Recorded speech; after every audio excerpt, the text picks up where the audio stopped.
The Department of Homeland Security, along with many other agencies such as ICE, have been tracking how many immigrants there are each year, legal and illegal. These immigrants make up a substantial part of the U.S. population, almost 13.7%.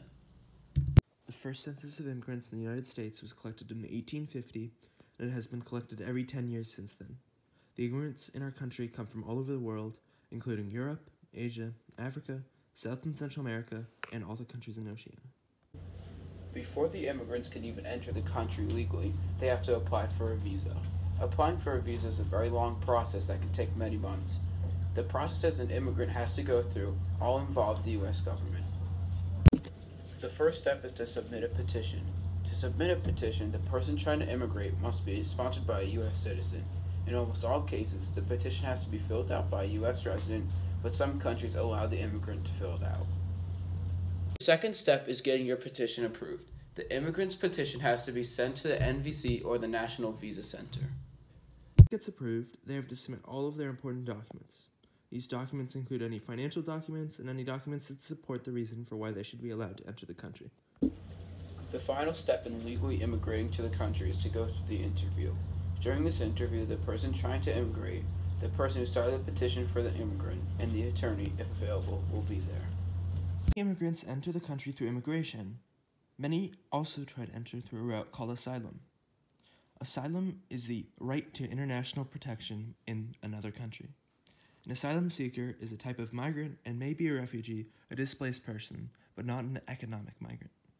The issue on the table is how few of these immigrants who apply for asylum through legal processes get into the country, and how few of them are treated properly. Throughout the whole world, the number of applicants for asylum are increasing, but in the U.S., those accepted are decreasing. As much of a struggle it is to get into the country in the first place, the way these immigrants are treated when they finally get into the U.S. is even worse. For example, an immigration detention center in California just before Christmas of 2015, a man named Jose was feeling very ill. Fellow detainees tried to get the man the help he needed, but reported one nurse wouldn't see him because she didn't want to get sick. When Jose finally saw a doctor, he was misdiagnosed with intestinal problems and died several days later from the unnoticed heart attack he was having. Cases like this are not uncommon. 26 people over the past 2 years have died in facilities where legally they are supposed to spend less than 72 hours at. In addition to poor conditions at these facilities, families are torn apart.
In 2018, over 3,000 children were separated from their parents.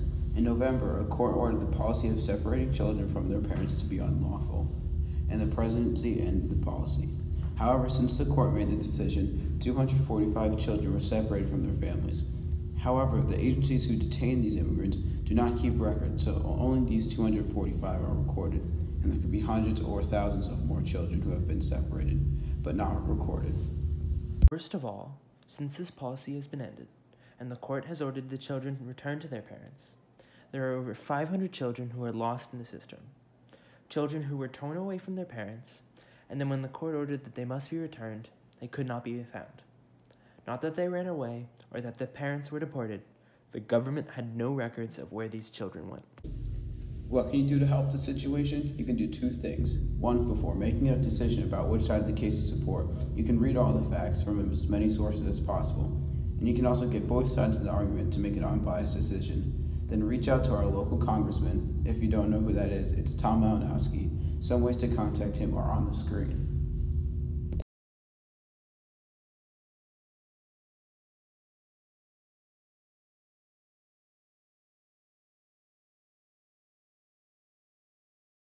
If you are willing to help out even more than that, you can donate to help.rescue.org.